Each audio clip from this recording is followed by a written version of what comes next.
ಇವತ್ತು ನಾವು ಹ್ಯಾಮ್ಗೆ ಬಂದಿದ್ದೀವಿ.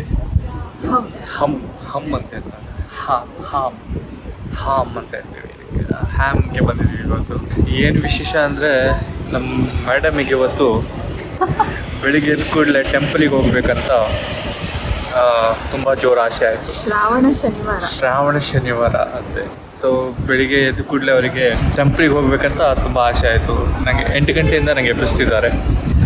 ನಾನು ಎದ್ದಿದ್ದು ಆಲ್ಮೋಸ್ಟ್ ಅರೌಂಡ್ 12 ಗಂಟೆಗೆ ಇವತ್ತು.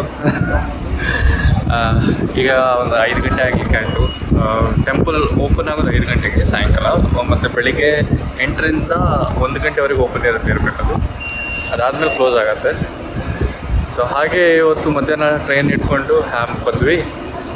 ಟೆಂಪಲ್ ಯಾವುದಂದರೆ ವೆಸ್ಟ್ ಜರ್ಮನಿಯಲ್ಲಿ ಇದು ಅತಿ ದೊಡ್ಡವಾದ ಟೆಂಪಲ್ ಇರೋದು ಕಾಮಾಕ್ಷಿ ಅಮ್ಮ ಟೆಂಪಲ್ ಅಂತ. ಕಾಮಾಕ್ಷಿ ಅಂಬಲ್ ಟೆಂಪಲ್ ಅಂತ ಇದ್ದಾರೆ. ತಮಿಳಿಯನ್ಸ್ ಅವರು ನೋಡ್ಕೊಳ್ತಾ ಇದ್ದಾರೆ ಇದು ಟೆಂಪಲ್. ನಾವು ಅದಕ್ಕೆ ವಿಸಿಟ್ ಮಾಡೋಣ ಅಂತ ಇವತ್ತು ಹ್ಯಾಮಿಗೆ ಬಂದಿದ್ದೀವಿ. ಬಸ್ಸಿಗೆ ವೆಯ್ಟ್ ಮಾಡ್ತಾ ಇದ್ದೀವಿ. ಇನ್ನೊಂದು 10 ನಿಮಿಷದಲ್ಲಿ ಬಸ್ ಬರುತ್ತೆ. ಮೇನ್ ಸ್ಟೇಷನಿಂದ ಬಂದುಬಿಟ್ಟು ಇದು 30-35 ನಿಮಿಷ ದಾರಿ ಇದೆ ಬಸ್ಸಲ್ಲಿ ಹೋಗೋದಾದರೆ. ಕಾರಲ್ಲಿ ಹೋಗೋದಾದರೆ ಆದಷ್ಟು ಬೇಗ ಹೋಗ್ಬೋದು. ಇವತ್ತು ಯಾಕೆ ಕನ್ನಡದಲ್ಲಿ ಮಾತಾಡ್ತಾ ಇದ್ದೀನಿ ಅಂದರೆ ತುಂಬ ದಿನ ಆಯಿತು ಕನ್ನಡದಲ್ಲಿ ಬ್ಲಾಗ್ ಮಾಡಿರಲಿಲ್ಲ. ಕನ್ನಡದಲ್ಲಿ ಮಾತಾಡೋಕ್ಕೂ ಆಗಲ್ಲ ನಮಗೆ. ಸೊ ನಾವು ಅದೊಂದು ಪ್ರಾಕ್ಟೀಸ್ ಮಾಡೋಣ ಅಂತ ಹೇಳ್ಬಿಟ್ಟು ನಾವು ಬ್ಲಾಗ್ ಮಾಡ್ತಾಯಿದ್ದೀವಿ. ತುಂಬ ದಿನಗಳು ಕೂಡ ಆಗಿತ್ತು ನಾನು ಯಾರ ಹತ್ರ ಕನ್ನಡದಲ್ಲಿ ಮಾತಾಡಿ ಕೂಡ. ಆಲ್ಮೋಸ್ಟ್ ಒಂದು 6-8 ತಿಂಗಳಾಗಿರಬೇಕು ಕನ್ನಡದಲ್ಲಿ ಮಾತಾಡೋದೆ. ಫ್ರೆಂಡ್ಸ್ ಹತ್ರ ಮಾತಾಡ್ತಿರ್ತೀನಿ ಬೆಂಗಳೂರಲ್ಲಿ, ಬಟ್ ಜಾಸ್ತಿ ಫೋನ್ ಮಾಡೋದಿಲ್ಲ. ಸೊ ಹಾಗೆ ಸ್ವಲ್ಪ ಟಚ್ ಮಿಸ್ ಆಗ್ತಾಯಿದೆ. ಇಲ್ಲಿ ಬಂದುಬಿಟ್ಟು ಹೆಚ್ಚಾಗಿ ಇಂಗ್ಲೀಷ್ ಮಾತಾಡ್ತೀವಿ, ಮತ್ತು ಅರ್ಧ ಜರ್ಮನಲ್ಲಿ ಮಾತಾಡ್ತೀವಿ. ಅದು ನಮಗೂ ಅರ್ಥ ಆಗೋದಿಲ್ಲ, ಅವರಿಗೂ ಅರ್ಥ ಆಗೋದಿಲ್ಲ ಕೆಲವು ಸಲ.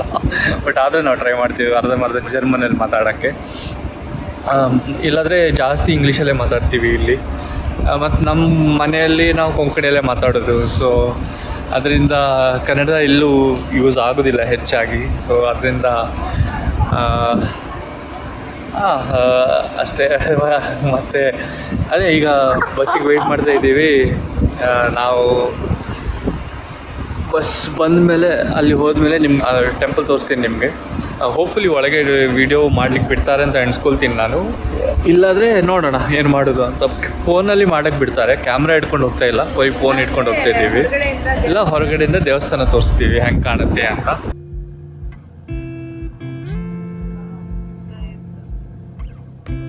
ಬಸ್ಸಲ್ಲಿ ಕುತ್ಕೊಂಡು ತುಂಬಾ ಬೇಜಾರಾಗೋಯ್ತು. ಈಗ ಮಳೆ ಹೇಗೆ ಬರ್ತಾ ಇದೆ ಅಂದರೆ ಹೊರಗಡೆ ಫುಲ್ ಮೋಡ ಆಗಿಬಿಟ್ಟಿದೆ. ಇವಾಗ ಜೋರು ಮಳೆ ಹೊಡೆಯುತ್ತೆ ಇವಾಗ ನೋಡಿ.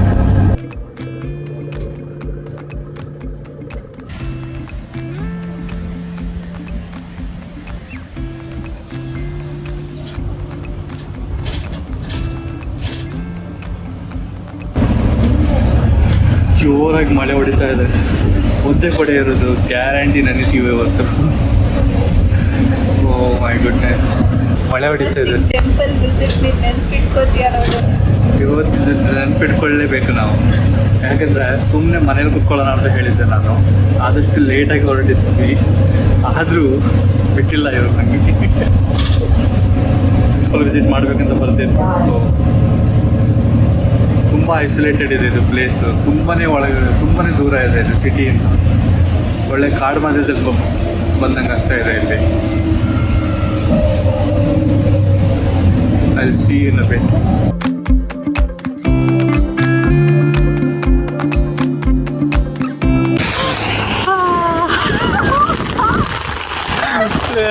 Getting drenched. My goodness. ಬೇಕಾ ಇವತ್ತು ನಿಂಗೆ ಹಿಂದೂ ಟೆಂಪಲ್? ಬೇಗ ನಡ್ಕೊಂಡು ಹೋಗು.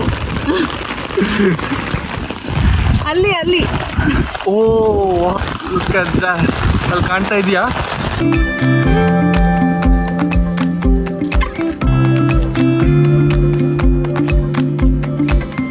This is the entrance. ಮೂರ್ತಿ.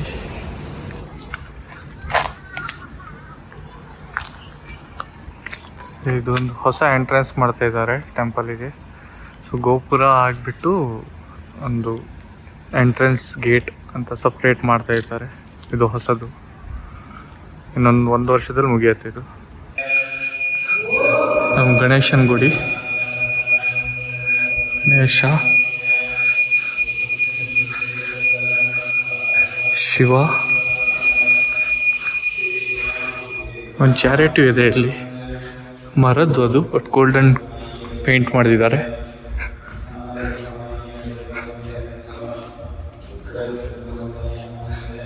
ಕಾರ್ತಿಕೇಯನವ, ಸುಬ್ರಹ್ಮಣ್ಯ ಮುರುಘ, ಮತ್ತೆ ಲಕ್ಷ್ಮೀನಾರಾಯಣ.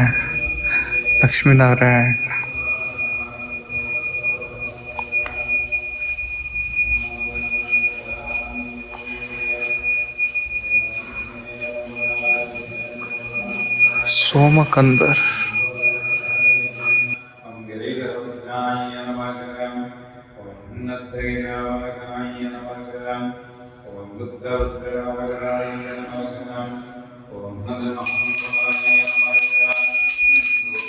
ನವಗ್ರಹ,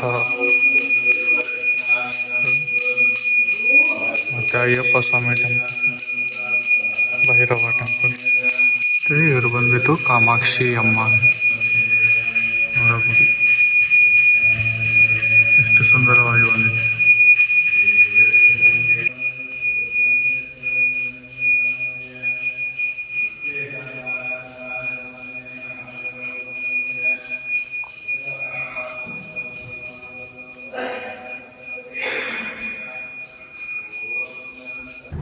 ದರ್ಶನ ಆಯಿತು, ಪೂಜೆನೂ ಸಿಕ್ತು ಕರೆಕ್ಟ್ ಟೈಮಿಗೆ.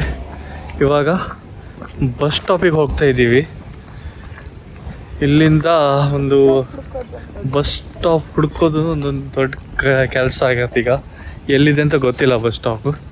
ಸೊ ಅದರಿಂದ ಒಂದು ಸ್ವಲ್ಪ ನಡ್ಕೊಂಡ್ಬಿಟ್ಟು ಮುಂದೆ ಹೋದರೆ ಬಸ್ ಸ್ಟಾಪ್ ಸಿಗುತ್ತೆ ಅಂತ ಎಣಿಸ್ಕೊಂಡಿದ್ದೀನಿ. ಪೂಜಾರಿಗಳು ಇಲ್ಲೇ ಇರೋದಿರಬೇಕು. ಈ ಮನೆಯಲ್ಲಿ ಪೂಜಾರಿಗಳು ಉಳ್ಕೊಳ್ಳೋದು. ನಿಮಗೆ ಇಷ್ಟ ಆಯ್ತು ಅಂತ ಎಣಿಸ್ಕೊಳ್ತೀನಿ. ಇವಾಗ ವಾಪಸ್ ಮಳೇಶ್ವರ ಆಯಿತು. ನಾವು ಬಸ್ ಸ್ಟಾಪಿಗೆ ಹೋಗ್ತಾ ಇದ್ದೀವಿ. ಇಲ್ಲಿಂದ ಹ್ಯಾಮಿಗೆ ಹೋಗ್ಬಿಟ್ಟು ಅಲ್ಲಿಂದ ಡಾಟ್ಮಂಡ್ ವಾಪಸ್ ಬ್ಯಾಕ್ ಹೋಮ್. 6 ಗಂಟೆ, ಇನ್ನೊಂದು ಅರ್ಧ ಗಂಟೆಯಲ್ಲಿ ಬಸ್ ಇದೆ ನಮ್ಗೆ ಇಲ್ಲಿಂದ. ಸೊ ಇನ್ನೊಂದ್ಸಲ ಬರಬೇಕಿಲ್ಲಿ. ಬಿಸಿಲಿದ್ದಾಗ ಬಂದ್ಬಿಟ್ಟು. ಆಕ್ಚುಲಿ ಇವಾಗ ಸಮ್ಮರ್ ಸೀಸನ್. ಹೌದು, ಇವಾಗ ಸಮ್ಮರ್ ಸೀಸನ್ ನಮಗೆ.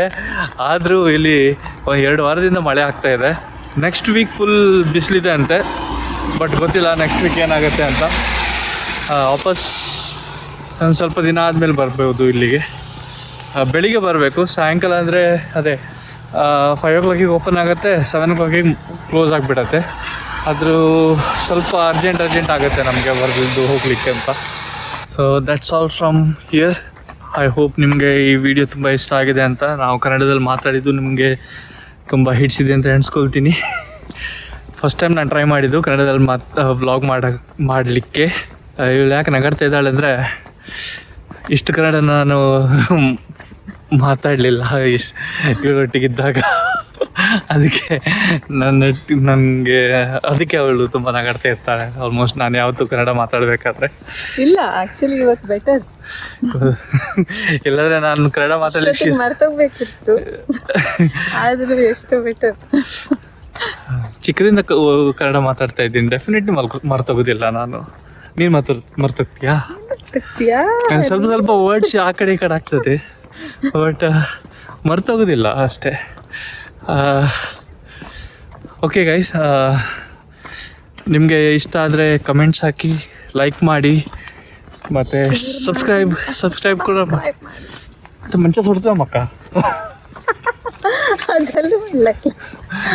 ನಿಮಗೆ ಈ ವ್ಲಾಗ್ ಇಷ್ಟ ಆಯ್ತು ಅಂತ ಎಣಿಸ್ಕೊಳ್ತೀನಿ. ಇಷ್ಟ ಆದರೆ ಸಬ್ಸ್ಕ್ರೈಬ್ ಮಾಡಿ, ಲೈಕ್ ಮಾಡಿ, ಶೇರ್ ಮಾಡ್ಬೇಕಂತ ಇಲ್ಲ.